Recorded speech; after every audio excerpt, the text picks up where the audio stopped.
Today's episode discusses the disappearance of a 4-year-old and may include details that are disturbing to some. Listener discretion is advised.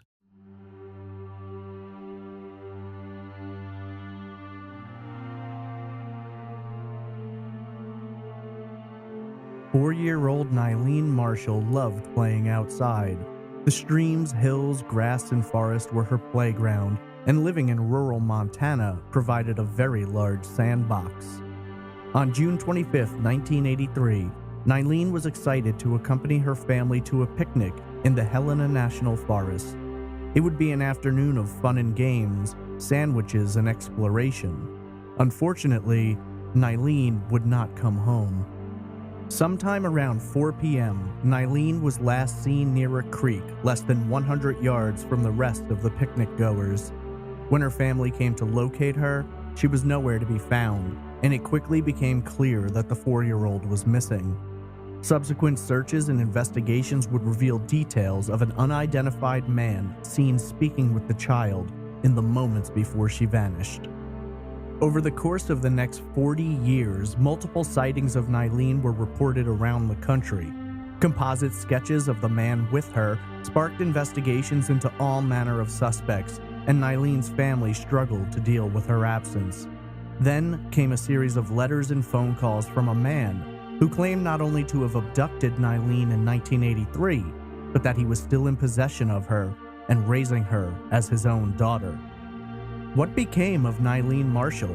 Could she still be alive out there, more than 40 years old, with no clue as to her true identity? Was the child abducted and murdered within hours of her disappearance? Or perhaps is her fate tied to something yet to be revealed? This is Trace Evidence, Episode 80, The Disappearance of Nyleen Kay Marshall.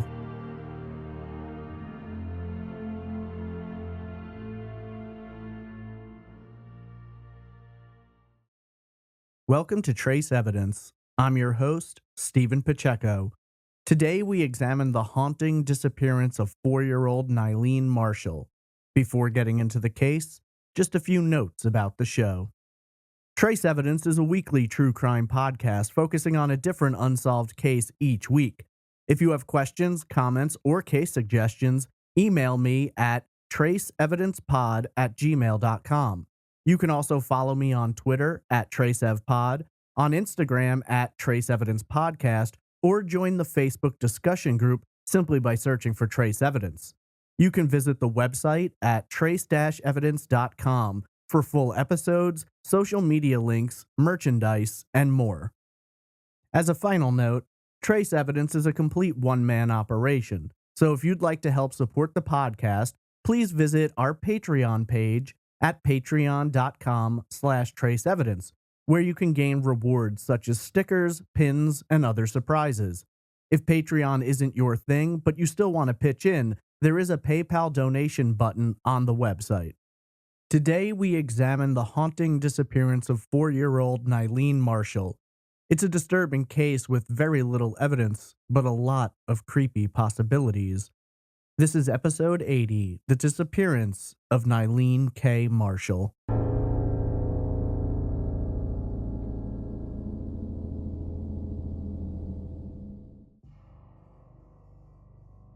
Nyleen Kay Marshall was born on September 18, 1978, to her mother, Nancy Marshall.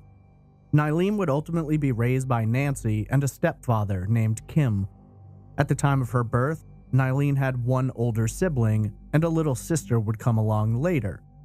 Nyleen was raised in the community of Clancy, Montana.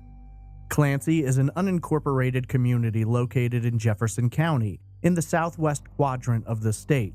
With a landmass of more than 39 square miles and a population of just 1,661, Clancy is far from a robust and bustling town. But for Nancy and her children, it seemed an opulent location to raise a family. Clancy is located just 12 miles south of Helena, the Montana state capital, and as a result, many residents of Clancy work in Helena and make the short drive north along Interstate 15. Nyleen was a beautiful baby with dark hair and striking blue eyes. Nancy was focused on her then youngest child and head over heels for her daughter from the first moment she saw her. Nyleen was, by all accounts, a good child who was never too fussy and slept through the night. I should note, there isn't a vast amount of information available regarding Nyleen's home life or even her biological father, but what information does exist seems to present a basic family setup with nothing that stood out of the ordinary. Friends and family described the family as close, happy, and with only the typical issues a family usually encounters. Frequently, Nancy, Kim, and the children would go off into the wilderness for hikes, fun, and adventures. As a result of this, the children were taught safety procedures, the basics essentially, and instructed on proper behavior in that kind of environment. Knowing how easily someone could get lost, injured, or both, it was important to the family to ensure that the kids were aware that while the forest around them was beautiful and fun, it could also be dangerous. By the time Nyleen was 4 years old in 1983, she had developed into a sweet, lovable, and courteous little girl.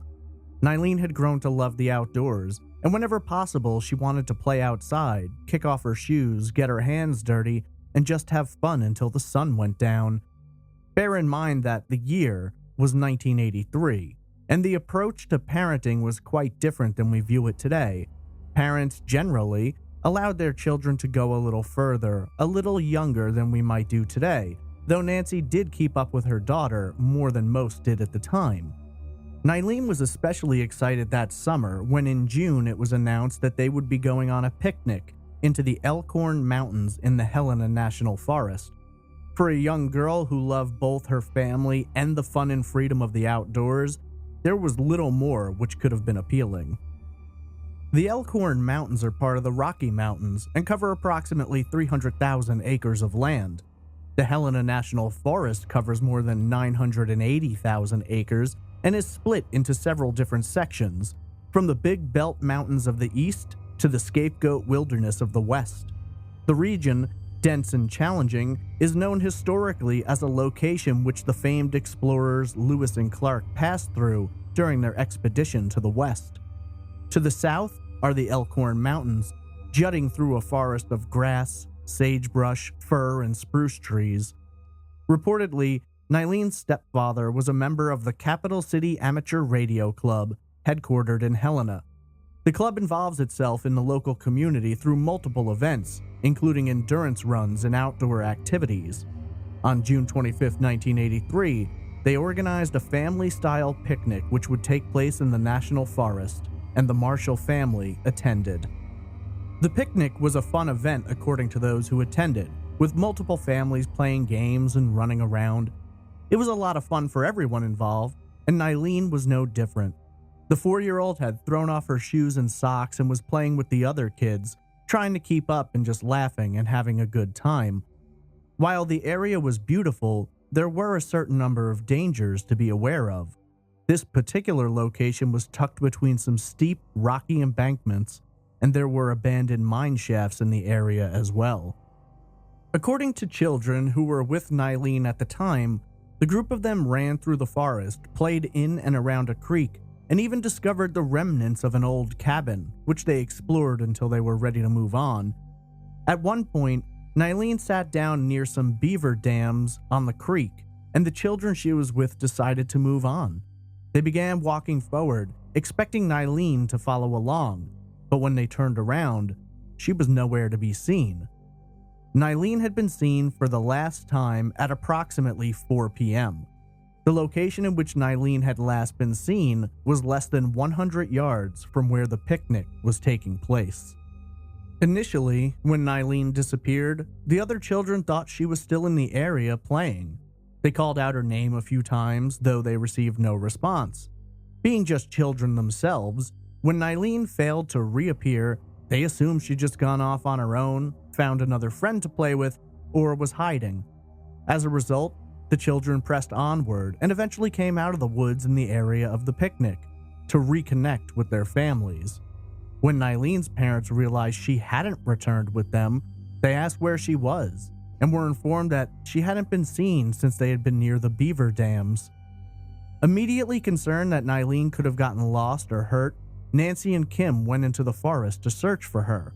Unfortunately, there was no sign of the 4-year-old, and what began as concern quickly grew into panic. Many people attending the picnic, both known to the Marshall family and strangers alike, heard about the disappearance and joined in to help with the search. Large clusters of people entered the forest, and Nyleen's name could be heard echoing through the trees, but there was never a response. It was strange to everyone. How far could a barefoot 4-year-old really get? Nancy, though, was convinced that her daughter didn't run off somewhere and that something else must have happened. When asked about this later, Nancy replied, quote, "Nyleen was trained about the woods and safety. I know she did not wander off." End quote. If Nyleen hadn't wandered off, that only left a few options, and none of them were comforting. Either the child had fallen into a body of water, had encountered a wild animal, or someone had taken her. With few results and daylight dwindling, the decision was made to drive to a phone and contact the Jefferson County Sheriff's Department. Knowing that the area was difficult and the terrain challenging, the Sheriff's Department didn't hesitate to also reach out to locals familiar with the forest, as well as the Lewis and Clark Search and Rescue Team. The initial searchers for Nyleen were composed of sheriff's deputies, local law enforcement, members of the Search and Rescue Team, as well as hundreds of volunteers. The first steps were to determine the boundaries of a search area, which was based on how far it was believed a barefoot 4-year-old could make it in the hours that had passed. Groups of volunteers and officials were banded together, lined up within a few yards of one another, and sent into the forest to conduct a grid search. As night fell, it became dangerous and risky to continue the search, and so it was decided to pick it back up early the next day. During the night, the Sheriff's Department was able to contact the FBI, through whom they were able to acquire the use of a helicopter suited with heat-seeking cameras. The second day of the search was thorough and exhaustive. Hundreds of volunteers returned, in addition to law enforcement and search and rescue teams. A local man who owned a tracking dog was also called in to assist. The man's dog had been used to track and locate more than 30 missing persons over the years, and was considered highly trained and skilled. The dog was given Nyleen's scent off some of her clothing, and almost immediately upon entering the forest, picked up the young girl's scent. Unfortunately, almost as quickly as the dog had obtained Nyleen's trail, he lost it just a short distance into the forest and was never able to pick it up again. This was astounding to investigators who couldn't understand why the young woman's trail just stopped in the middle of nowhere. Over the course of the next 10 days, the search would comb every inch of the forest in a multi-mile radius spun out from the spot at which Nyleen had last been seen. Searchers climbed down into dark and dangerous mine shafts abandoned nearly 100 years ago, but found nothing. Special divers were brought in and went down into the ponds, though nothing was found in them either. The challenge of the terrain was certainly making the search difficult, with searchers having to cut through dense forestry and ascend steep peaks.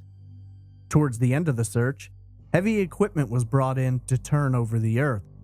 Later, several nearby ponds were completely drained, but again, absolutely nothing was found. In an interview with Unsolved Mysteries, Sheriff Tim Campbell stated, quote, "The dogs weren't successful. The grid search was unsuccessful. There was absolutely nothing to indicate if she was even there." End quote. On the 5th day of the search, the amount of volunteers had declined, and the number of law enforcement officials dedicated to the case had to be reduced. As the police and family were beginning to lose hope, the skies grew dark and the weather took a turn for the worse. Storms and heavy rains battered the area, halting the search and essentially damaging or destroying any hopes of discovering evidence or tracks that might reveal where Nyleen had gone. In the early days of the search, law enforcement believed it was highly likely the 4-year-old had simply wandered into the forest and gotten lost. It was believed she would be located quickly, but following days of searching, without a single hint of her possible location, their theory began to move towards foul play. There were a lot of people who had attended the picnic, and this meant there were a lot of interviews to be conducted in hopes of determining what may have happened. During these interviews, the most important people that police wanted to speak with were the children who last reported seeing Nyleen. It was during the questioning of the children that authorities and Nyleen's family first learned that there may in fact have been someone in the forest that day who didn't belong. Two little girls who had been walking hand in hand in the area from which Nyleen disappeared reported seeing an adult male step out from behind a tree. According to the girls, they did not recognize the man as belonging to the group that was at the picnic that day. The man, described as having dark hair and being dressed in a purple jogging suit, reportedly approached Nyleen and engaged the 4-year-old in conversation while she took a seat on a large rock. The conversation wasn't fully heard, though one of the girls did report hearing Nyleen say to the man, "My brother can run faster than you." According to the girls, the man had addressed them in conversation as well, but they'd ignore him. One girl later said that they had run away from the man, though the other said they simply kept walking. Both stated that the last time they saw Nyleen, she was sitting on a rock with her legs crossed, speaking with the man. Facing this new information, police began speaking with more of the children, even those who hadn't been playing with Nyleen that afternoon, and it wasn't long before they began gathering more sightings of this mysterious man. Another child, an 8-year-old, didn't report hearing any conversation between the two, but did state that when she passed that area, she saw the man and Nyleen speaking, and before she walked away, she said she saw the man slowly making his way closer to Nyleen. The last thing she saw was the man taking steps towards Nyleen, and again, the description matched that of a dark-haired older male dressed in purple. A 6-year-old boy also claimed to have had an encounter with the man and Nyleen. According to his story, he overheard the man speaking with Nyleen. While he didn't remember the full conversation, he did say that he remembers the man at some point asking Nyleen if she liked to play games.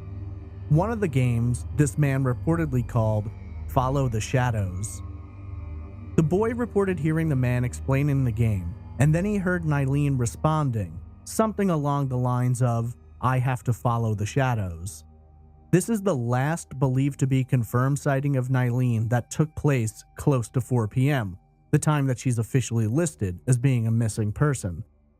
Others at the picnic that day reported seeing a man fitting the description the children had given, though at the time, they had assumed he was just part of the picnic.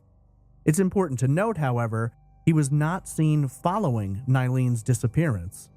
For authorities, this seemed to confirm their belief that Nyleen had been abducted and likely had not been in the forest. This meant that whoever had taken Nyleen, if indeed it was the man in purple, had many days to get far away from where they had been searching, and by this time, Nyleen could be anywhere.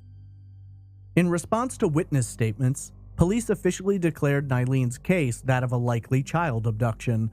Utilizing the descriptions of the children and several adults, a composite sketch was developed which appeared to closely resemble the man seen near Nyleen the day she vanished. The composite was distributed around the state of Montana, as well as neighboring states Idaho, Wyoming, North and South Dakota. Eventually, the composite would make its way across the country. Initially, there were a few leads. Some members of law enforcement in different areas believed that the composite resembled different men known for crimes involving children, such as abductions and child pornography. One man was currently wanted for the abduction and murder of a child, and investigators focused in on these possible suspects. Upon a visit to one of the apartments of a potential suspect, authorities recovered a photograph of a dark-haired, light-eyed young girl who appeared to be of similar age to Nyleen. According to law enforcement, the young woman in the picture was bruised and appeared to have been assaulted. For Nyleen's family, it was a complete nightmare. Nancy was shattered at the loss of her child, but she had to keep it together for Nyleen's older brother and younger sister. The heartbroken mother was determined to bring her daughter home. Nancy believed that Nyleen was still out there somewhere, having been taken, and that there was still hope in finding her. The family went through a number of sources and had missing persons flyers created and distributed coast to coast. Nyleen was added into several databases, including the National Center for Missing and Exploited Children, who would, over the years, develop age-progressed photographs of Nyleen. It was actually NC Mech who would utilize photograph experts to determine that the girl depicted in the photo found in a potential suspect's apartment was not, in fact, Nyleen. I should note that during the initial phase of the investigation, the Marshall family were all interviewed by investigators separately. The details of these interviews have never been revealed to the public, but for one reason or another, authorities considered Nyleen's stepfather, Kim, a person of interest early on in the investigation. There's never been much discussed about the reasoning behind this, and none of the witnesses in the area reported seeing Kim near Nyleen before she vanished. In addition, the family has argued that it would have been impossible for Kim to have done anything with Nyleen, as his whereabouts were known during the time that she vanished, and they didn't consider it possible that he could have taken the 4-year-old, concealed her somewhere, and returned without being noticed and without Nyleen being found. The next few months would be filled with difficult challenges and an emotional wear. Despite the extensive distribution of flyers depicting both Nyleen and her possible abductor, little, if any, information trickled in. All of the suspects police spoke with, even those with a history of child abuse or abductions, seemed to be able to provide alibis for their whereabouts at the time. Nothing concrete could be found to connect anyone to Nyleen's disappearance, and it was beginning to look like this would quickly become one of those cases that would haunt investigators. Following a few tips, a few potential suspects, and a lot of dead ends, Nyleen's case began to grow cold. Despite the efforts of law enforcement and the family, there simply was nothing that seemed to suggest where Nyleen could have been, or who may have been involved. Sadly, the case would begin to grow cold, and for the next 3 years, there would be little, if any, movement. The next major clue in Nyleen's disappearance came in November of 1985. Employees working for NC Mech received a series of phone calls from an anonymous male who claimed to be in possession of Nyleen. While the exact statements made by the man haven't been revealed, it has been said that the man alleged to have taken Nyleen and stated that she was well and being taken care of. This first call was only the beginning, as several more would come in. During these calls, it was reported that the man claimed to love Nyleen and to be taking good care of her, but he allegedly also made statements that alluded to the fact that he was sexually abusing the child. NC Mech was highly disturbed by the initial call and contacted authorities, who in turn reached out to the FBI. After several other calls came in, made by the same man, making similar statements, the FBI was able to trace the calls to a series of payphones located in Edgerton, Wisconsin. Edgerton is located approximately 1,300 miles to the east and is a suburb of the city of Madison. Whether or not the caller somehow became aware of the traces or simply decided not to call anymore is unknown, but no further calls came into NC Mech following the discovery of the payphone locations. While authorities were excited by the possibilities that the calls opened up, there was little which could be done to track down who the caller may have been. Additional flyers were distributed in the area, and local media was asked to report on the new development. Tips came in, but again, led to nowhere. Nyleen's family tried to take some comfort in the calls, believing that their daughter may still be alive somewhere, though the details surrounding how she was being treated and what may have been done to her was disturbing and horrifying. In January of 1986, just 2 months after the phone calls had begun, a series of letters were mailed with Madison, Wisconsin as their postmark. Remember, Madison is quite close to Edgerton, where the calls had come from. One letter was sent to Child Finds of America, a missing children's organization based out of New York. Another letter, which has been reported to have been extremely similar to the first letter, was sent to law enforcement in Madison. The letters alleged that the man had found Nyleen in the forest, had taken her as his own daughter, and that he was treating her well. In at least one of the letters, he made note of the fact that he was not molesting her, though this seems to contradict statements made on the phone calls, leading some to wonder if this was truly the same man or not. Whether or not he was, police did take him seriously, as he allegedly discussed details of Nyleen's disappearance, that were known only to the family and law enforcement, suggesting that he indeed may have been the one who took young Nyleen. While the letters again sparked interest in the case and gave investigators new angles to explore, they too failed to lead to any results. The letters, however, did give investigators and the family renewed hope that Nyleen may be alive. She had been missing for nearly 2 years, and it was considered possible that the longer she was gone, the less likely she was to remember her family or even the knowledge that she had been abducted. For law enforcement, it was considered possible that Nyleen lived with this man and believed he was actually her father. The more time passed, the more this became likely. A final letter, allegedly sent by the same man, arrived at the home of Nancy and Kim Marshall, and again had been postmarked in Madison. I will now read an excerpt from this letter, though it does contain some information which is disturbing. I picked Kay up on the road in the Elkhorn Park area between Helena and Boulder.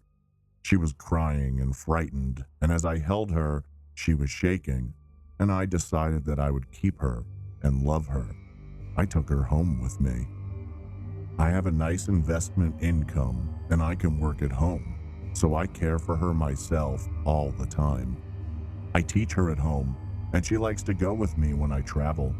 She would gladly recount to you trips to San Francisco, New York, Oklahoma City, New Orleans, Nashville, Chicago, Puerto Rico, and Canada.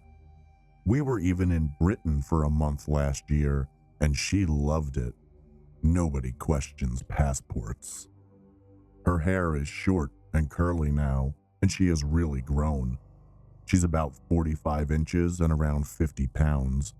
She has all 4 of her permanent upper and 2 of her lower incisors at this time. She takes a bath and brushes her teeth every day. I give her medicine from the bathroom every morning. It's actually a spoonful of my semen. It doesn't affect her physically. I have never molested her in any other way.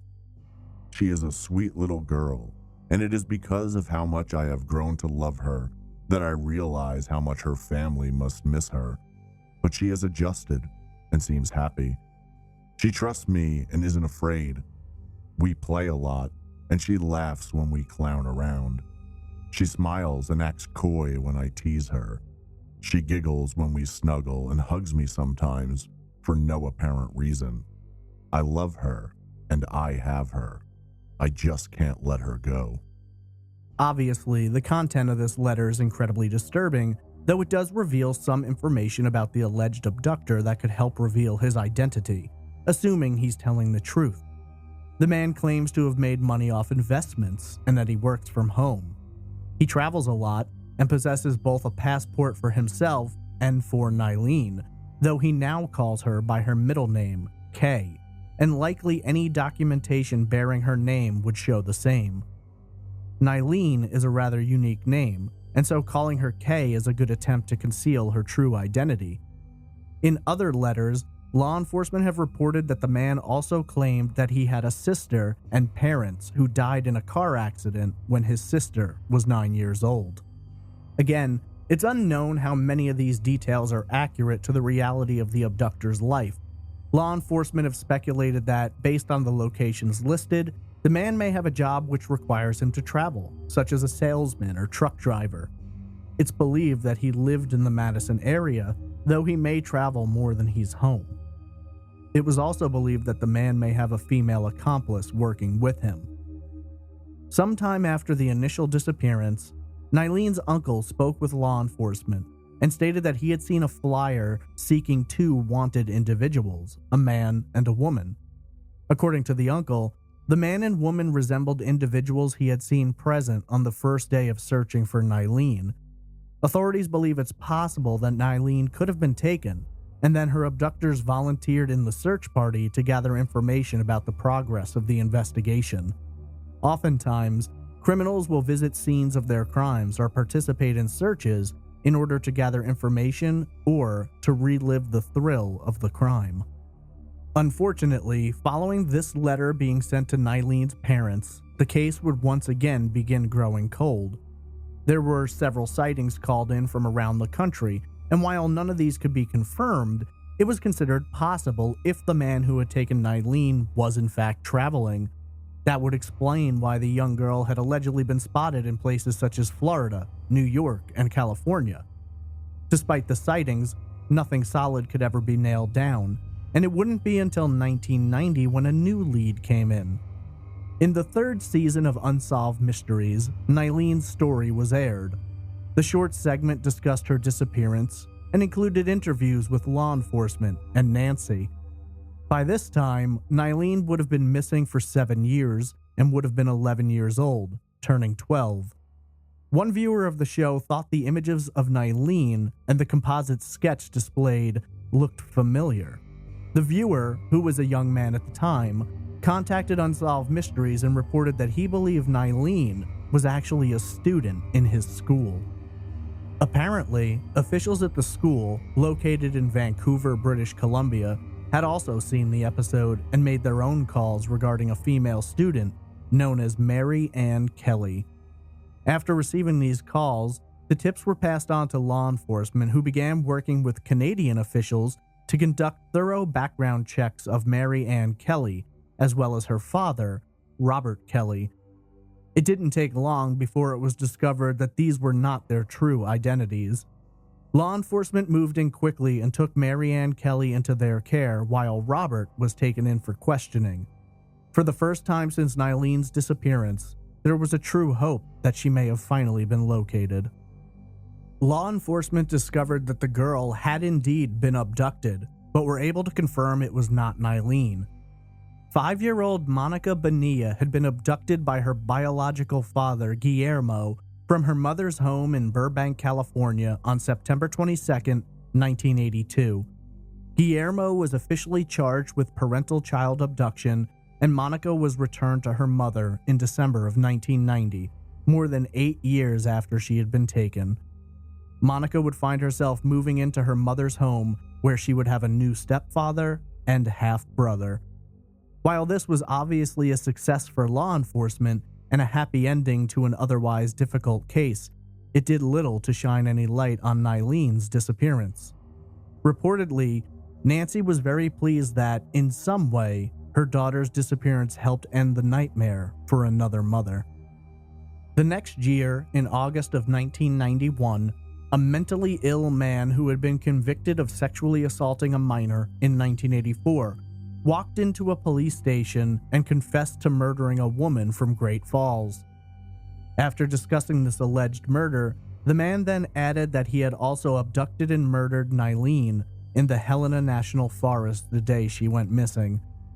After taking down the man's confession, law enforcement requested that he give them the locations of the body of the woman he had murdered. The man, named Richard James Wilson, gave them a detailed set of directions, but nothing was ever recovered from the site he specified. After this, Wilson was taken into the Helena National Forest in the area from which Nyleen had been taken and asked to lead investigators to the location of her remains. Again, Wilson failed to lead investigators to anything. Without any evidence, his confession couldn't be taken seriously. Wilson later recanted this confession and was released due to a lack of evidence. Once again, investigators found themselves back to square one. Wilson was investigated for a period of time, and authorities did their best to determine whether or not he had been telling the truth, but no evidence could ever be found to link him to Nyleen. In 1994, 11 years after Nyleen's disappearance, her family finally decided to move away. Nancy's job took the family to Japan, where they would live for a year. During this time, Nancy was still focused on working to find Nyleen, but had to begin the process of moving on with her life. For the mother, she had 2 other children to take care of, and she couldn't just let herself sink into a depression. Over the years, Nancy had raised over $10,000 to offer as a reward for information regarding Nyleen's disappearance, and even recounted multiple times that her own children expressed their pain and anguish over Nyleen's vanishing. Reportedly, Nyleen's older brother Nathan missed his little sister a great deal and often played with her toys, pretending that she was still there with him. Details of the following crime are few and far between, so I will give you what I've been able to verify, and everything else I'll tell you is speculative, at best. Reportedly, Nancy found herself in Mexico in 1995. I've read multiple articles which have said the family moved there following a transfer of her job. I've read some articles saying that Nancy and Kim were vacationing there. According to several articles, Nancy's remains were discovered in a hotel room in Mexico shortly after her arrival. Several articles state that Nancy had been sexually assaulted and then murdered by strangulation. Others imply that Nancy may have taken her own life. I wish I knew which was true, but honestly, there's almost nothing about this crime out there. Sadly, Nancy Marshall lost her life and went to her grave never knowing the truth of what became of her daughter. If indeed Nancy herself was murdered, that case has been listed as open and unsolved. In the early 2000s, a woman contacted Unsolved Mysteries after viewing a rerun of Nyleen's story. According to the woman, she had encountered a man and a woman who had come into a hospital and were behaving strangely. The woman claimed that when the couple were asked questions about their background and medical history, that they ended up leaving and no longer sought medical assistance. The woman believed that it could possibly have been Nyleen, and Unsolved Mysteries in turn contacted law enforcement. The FBI managed to track down the unknown woman, and through the use of DNA, conclusively ruled her out as being Nyleen Marshall. This was the last development in a case which is now nearing 40 years. If alive today, Nyleen would be 40 years old. Is it possible that she could be out there, living under a false name, possibly even her middle name of Kay, and not know that she was abducted all those years ago? There are those who believe Nyleen is out there, living her life completely unaware of her true identity and the incredible grief her real mother suffered through, searching for her all of those years. Others, however, do not believe the letters and calls and think it's much more likely that Nyleen was abducted and murdered shortly thereafter. They believe that the young woman had been taken, perhaps even by the man in the purple jogging suit, and that the letters and calls have been little more than pranks. In a case spanning this many years with as few clues as we have, almost anything is possible, and in the absence of solid proof, 3 main theories have been suggested.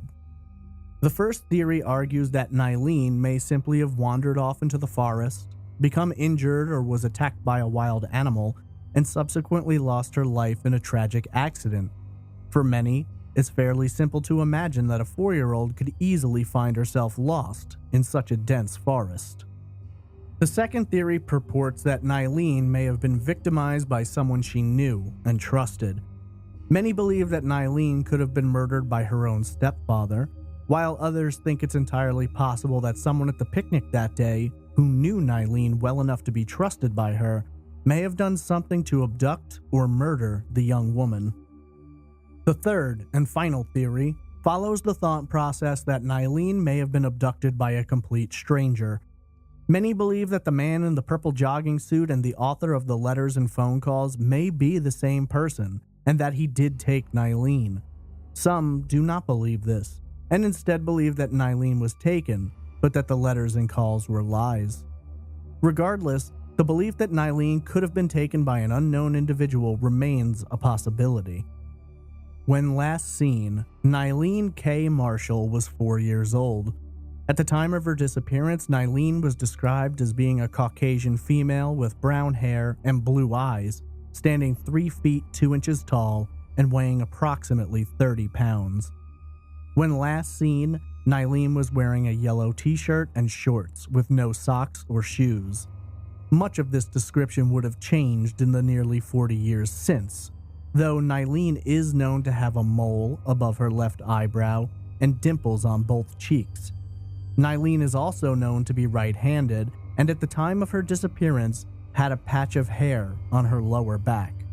She was last seen in the Helena National Forest on June 25, 1983.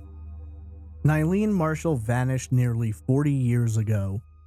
Over these years, there have been moments where it seemed possible the case could be solved, and other times where law enforcement and the family have been reminded that the likelihood of a positive outcome has become less and less. A family went for a picnic in the forest and came home missing a daughter. Her room, her toys, her clothes sat idly by as constant reminders of what they had truly lost. And as the years passed, her family couldn't help but wonder who the 4-year-old may have become. Nancy has since passed away, though Nyleen's siblings remain.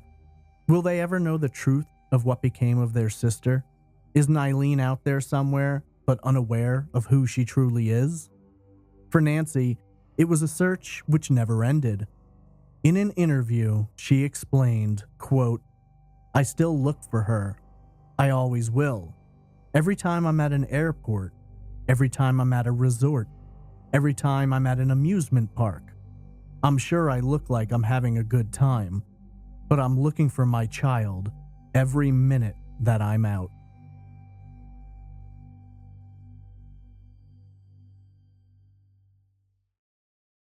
The disappearance of Nyleen Marshall is an incredibly haunting case.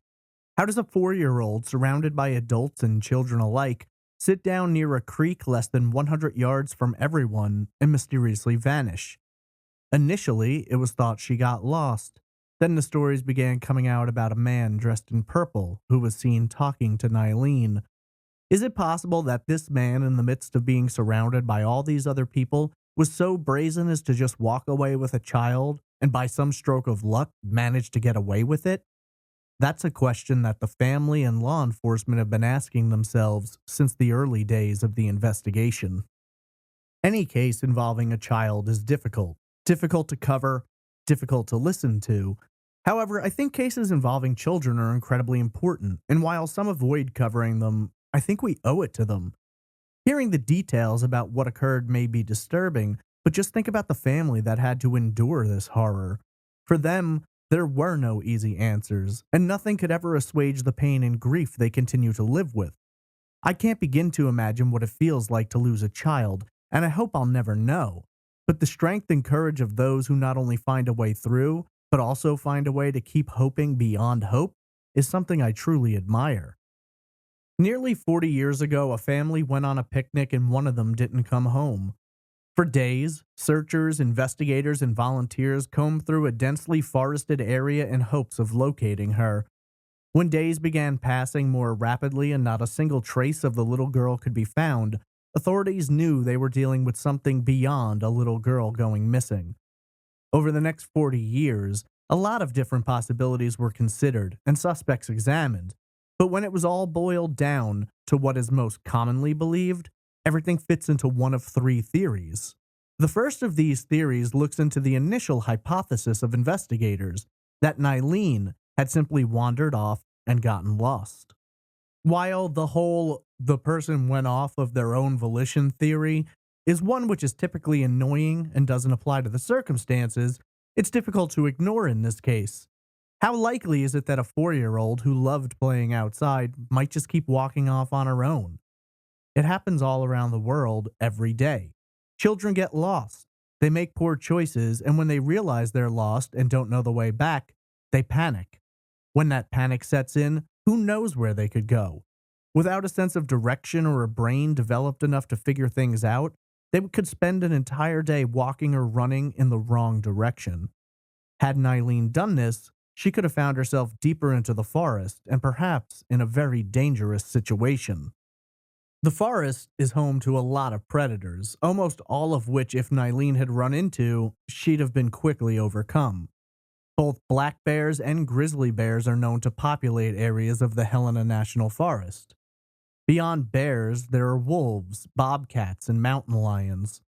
Were Nyleen to have gone off on her own and come across one of these wild animals, the results would likely have been terrible and gruesome.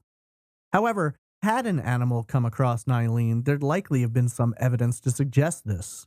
Torn clothing, drag marks, blood. Nothing, though, was ever found. While the initial search only fanned out a few miles from around the point that Nyleen disappeared, searches conducted over the years covered much more of the forest and failed to bring back anything. I suppose that's the entire issue with this theory. Nothing's ever been found, In 40 years, no hikers or searchers have found so much as a shred of fabric that might be connected to Nyleen. Of course, she was quite small, less than 4 feet tall and weighing about 30 pounds. In 40 years, it's unlikely there'd be much to recover, if indeed Nyleen met her fate in that forest. Investigators, years later, even commented that had Nyleen somehow died in the forest, it's unlikely they'd be able to find any remains this many years later. It's also unlikely that any searchers are going into caves and areas known to be populated by bears, which leaves the possibility of a lot of locations where Nyleen could have been taken. Beyond an animal, the other options don't seem as likely. Some believe Nyleen could have drowned in one of the ponds or creeks nearby, but if she did, why wasn't she recovered, especially after they brought in divers and drained many of the ponds? Some believe she could have fallen off a steep embankment, but again, there'd be evidence to find: blood on the rocks, torn clothing, a body. Still, yet others consider the possibility that Nyleen could have gotten injured somehow, either by a fall or by some other method, and found herself caught and unable to escape. While that can't be ignored, we're again faced with the absence of evidence. So is it possible that Nyleen met her fate somewhere in the forest? Absolutely, but in terms of likelihood, it's somewhat limited. The searches were extensive and involved hundreds of people. In total, the first search lasted 10 days, and there have been additional searches since that time. Heat-seeking cameras were used, tracking dogs were brought in. At some point in the 1990s, cadaver dogs were even taken into the area and failed to indicate anything. Sure, it's possible that all of them simply missed where Nyleen was, but it's not exactly likely, is it? I'm by no means saying it's impossible that Nyleen never left that forest, but it does seem like after extensive searching, within hours of her disappearance, a 4-year-old with no shoes couldn't have gotten very far on her own. Of course, that does leave open the door the possibility that someone else played a role in the 4-year-old's disappearance, and that leads us to the second theory. There are some who believe that whatever happened to Nyleen was the result of someone she knew and trusted. We already know that Nyleen's stepfather, Kim, was considered a person of interest early on in the investigation. What details or information led authorities to this conclusion, we don't know. But it also isn't uncommon for members of the immediate family to be considered persons of interest following a disappearance. It would make sense to look at the family first. Who else would Nyleen have felt safe and comfortable walking away with? Of course, as 40 years passed, it seemed to become apparent that if Kim had played a role in Nyleen's disappearance, he'd done so without leaving behind any evidence and managed to keep his composure enough to never let any lies get found out. The logistics of this have always been fascinating to me. How could Nyleen's stepfather have committed this crime? He'd have to have gotten his stepdaughter, done something with her, made it back to the picnic area before she was noted as having vanished, and then have stashed her somewhere that none of the searchers ever found. On top of that, the family reported that Kim was never gone and had no time to commit the crime. Kim is certainly a possibility, though it does seem like a stretch when all the facts are laid out. I can easily see him being questioned by authorities in the early days, but once some time had passed, it would seem less likely. Besides that, Nancy loved her daughter and stood by Kim, never believing he was involved in any way.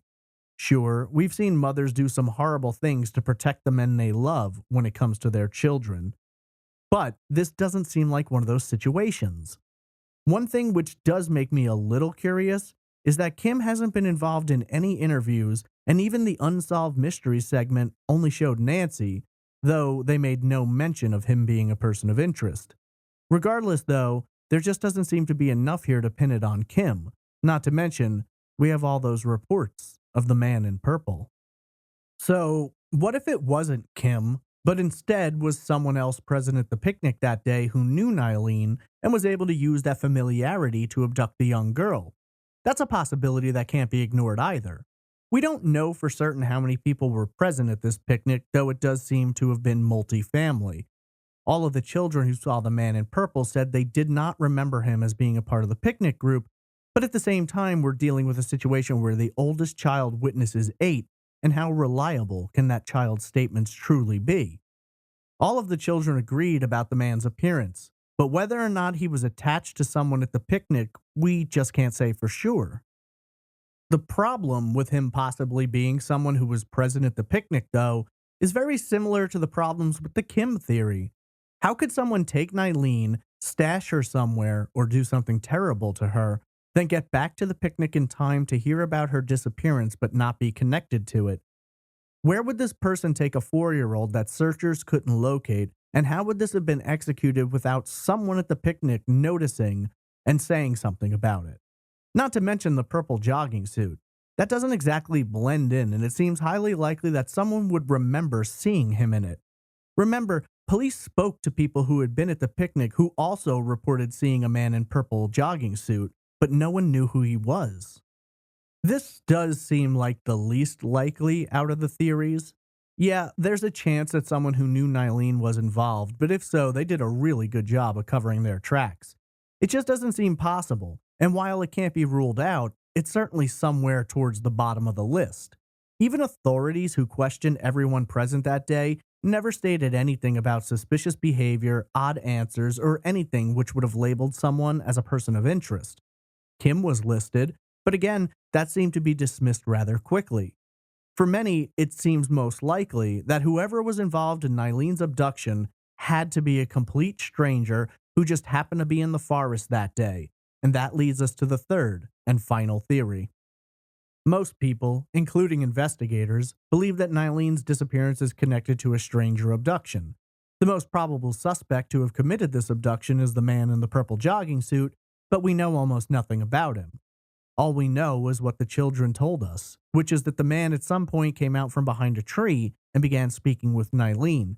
Now let's face it, some random guy walking through a forest and speaking to a child isn't exactly the definition of an abductor, but when the man continues to approach her, getting closer each time, that does begin to make the hair on the back of my neck stand up.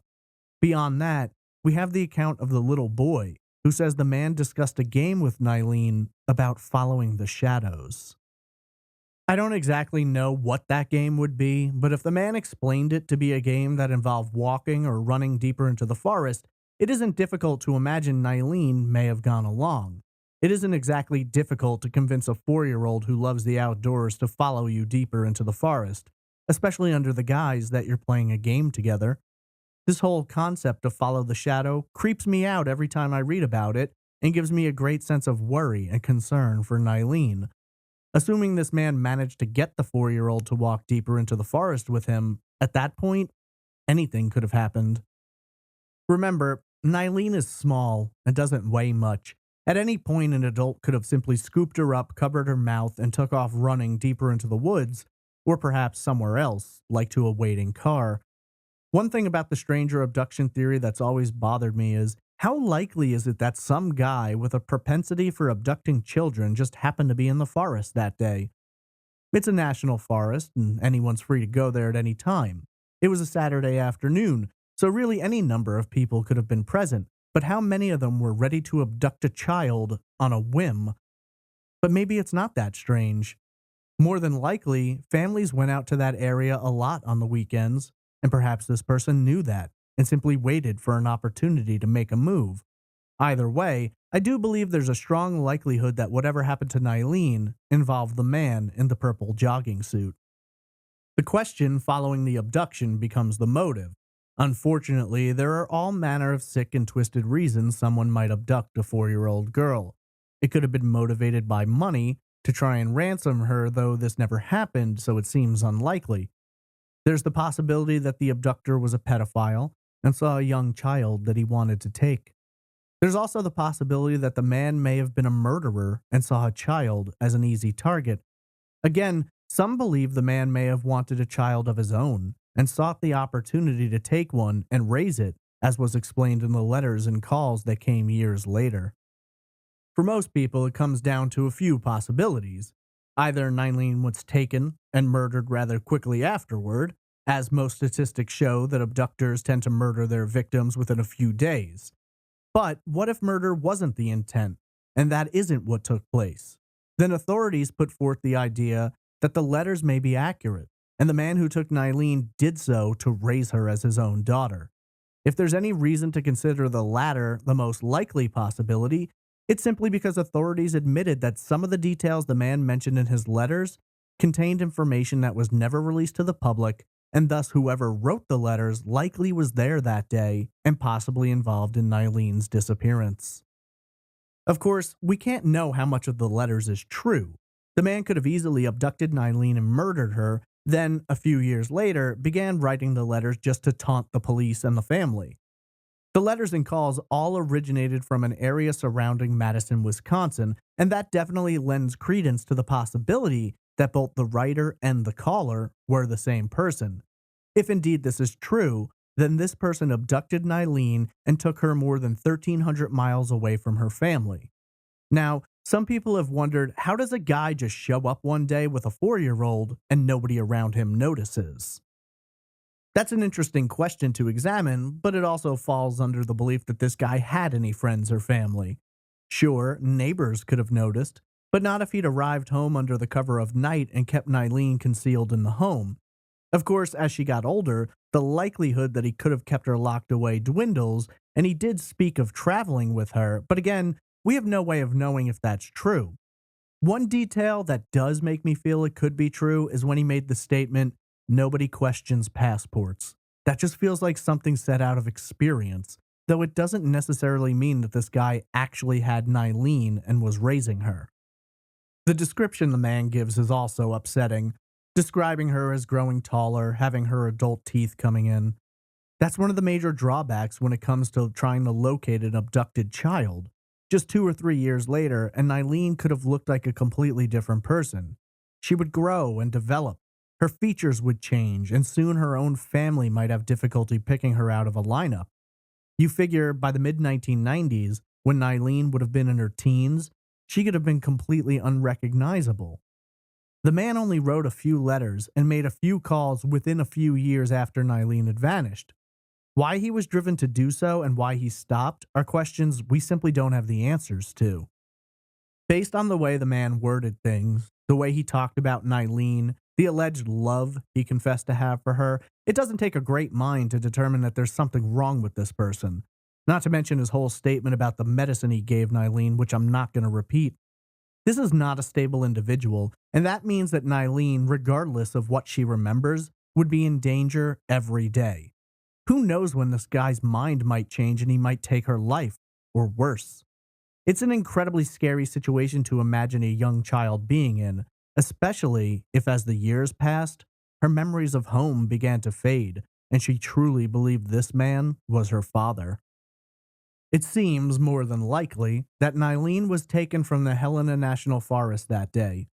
Who took her and why remains unknown, and the closest we've got to clues are the letters and phone calls.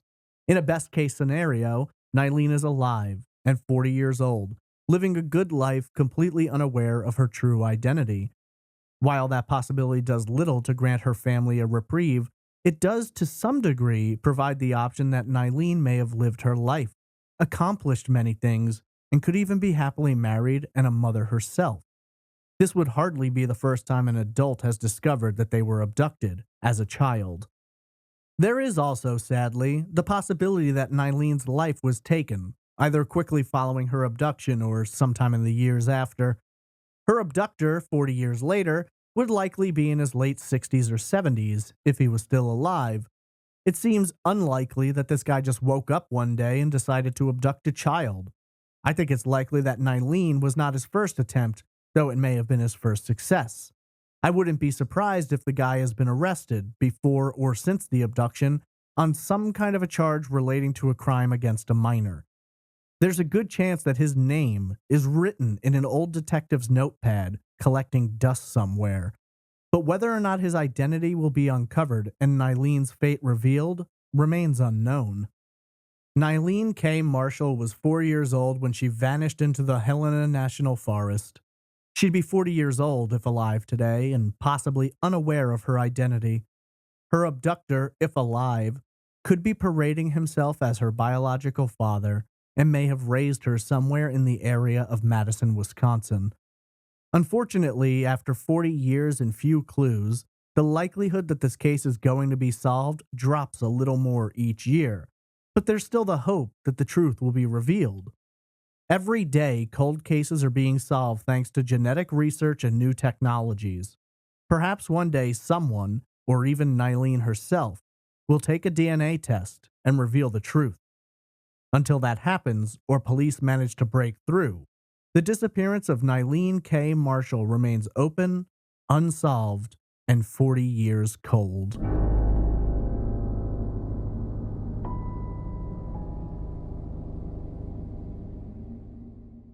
If you're looking for more information on the disappearance of Nyleen Marshall, there are some news articles available online and forums discussing her case. Unsolved Mysteries did a short segment on her case. If you have any information about the disappearance of Nyleen Marshall, please contact the National Center for Missing and Exploited Children or the FBI. What do you believe happened? Tweet me at TraceEvPod, email me at traceevidencepod@gmail.com, Instagram message me at TraceEvidencePod, or comment in the Facebook group. A special shout out and thank you to Trace Evidence Patreon producers Alicia Lorraine, Krista Colvin, Deani Dyson, Eamon Brady, Emily Smith, Julia Rexon, Kate Alexander, Megan, Randy Weiland, Chandra Moreau, Tara Doble, Megan Cotter, and Tom Archer. Trace Evidence wouldn't be possible without the kindness of all of you amazing listeners. Visit patreon.com/traceevidence for more information. Just a quick heads up to everyone, there will not be an episode next Monday, June 10th. I will be attending CrimeCon this week, and I'm going to take next week off to regroup and gather some information.